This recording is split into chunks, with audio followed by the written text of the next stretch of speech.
And that's one of the real problems, is that we are permitted to act grown up. We're permitted to wear grown up clothes when we're children. We're children in behavior, but we all dressed up like adults. We look like we've got a command on things, but we treat everybody like we're kids. Still fighting over things. I wanted to lead that song. I had it. I've been practicing that for weeks. I thought that I was going to get it. I prayed about it, fasted it, and then somebody else is leading that song. There are some people that are going through things in their lives, and please listen to this. There are people that are going through things in their life, and they're not getting breakthrough, and they're concerned about, why aren't I getting breakthrough? Why aren't I having, why is this just a perpetual kind of part of my life? Why is it that I'm always going, it seems like I'm just going round and round and round. I'll get a moment of release, and then I'm back into the battle. What's going on? Well, let's examine ourselves and see whether we are walking circumspect. That's what the word was. We have to walk circumspect, okay? Now, one of the ways that unforgiveness gets into our life is through expectations. We are disappointed because we expect behavior from people that we have. Listen to me. First of all, we probably know that they're not able to come up to that, but we expect it anyway. And then when they violate it, then we have this wound now.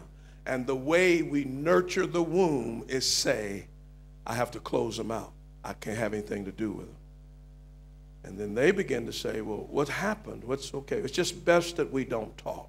It's best that we don't, every time I get close, here you go. This is indicate. Every time I get close to people, I get hurt. And so my answer is not to get close to anyone. That's how I'm going to deal with things from now on. I just won't get close to people.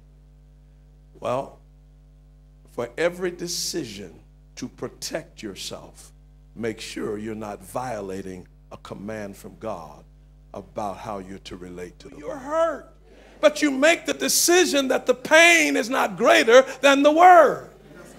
That hurt me as an instructor that have taken time meticulously to walk through things. That hurt. But Lord, what do you want? The enemy who has locked up things in people and gave them an excuse not to release it.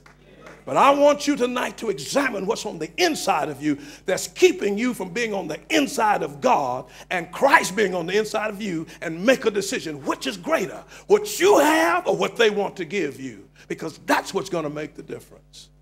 Are you listening to what I'm saying? It's going to make a difference in your life. We want you to have a victory in these tough times, but if you're in unforgiveness, it's not going to work. You have to release these things. You have to release people.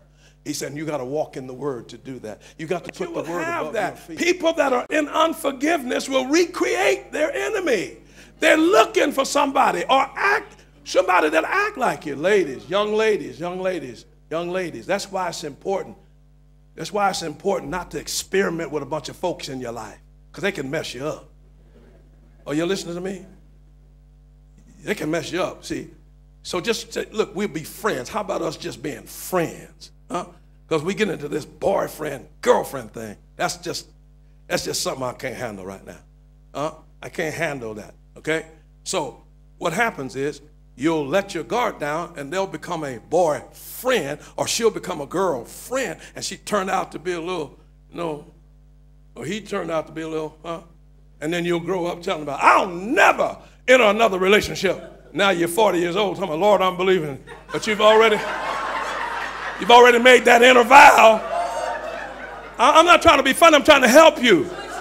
And then you'll be mad because everybody in the church is getting married. Here comes the bride. And you're like, who am I going to get married? When you undo that vow and forgive that boy in the 8th grade. When you go back in your mind and forgive and release that boy, because you're carrying him around with you everywhere you go. Even though y'all not together, you're wearing him. You know what Jesus said about unforgiveness? He said, you Pharisees, you are sepulchres full of dead men's bones. You know what? Here's what he's saying. He said, for everybody you don't forgive, you murder. For every unforgiven person, you murder them, and guess where they're buried? In you. And you're walking around with all these dead people in you, wondering why you can't get in the praise service. I'm coming down here. You understand what I'm saying? Listen, I don't have time for all them folk to be buried in me. I don't have, and you carrying them around. Talking about it's arthritis. It ain't no arthritis, them dead folk. It's them dead people dying in you, decaying in you. And children, forget mama, forgive mama. Forgive mama for what you think she did. And parents, forgive your parents. You can't do it. You've got to forgive. You've got to pray. Call their names out. Don't be cute. Now, Father, I want you to forgive the people now. You know the one little beady had? You're going to get that name. Get that person name. Luella, Saswella, Camarilla, Durakamuso, and her brother, Bayakata Lusa Tabaya. You got enough to work on. You need to be making that list right now. Are you listening to me? Some of the folk you got to ride home with before you get in that car, say, okay, now, I just want to tell you. Oh, and don't try to be cute with it. Like, you know, I'm just trying to do what the preacher said. No, don't try to be cute with it. Don't even go there. Just say, baby, we need to get this right.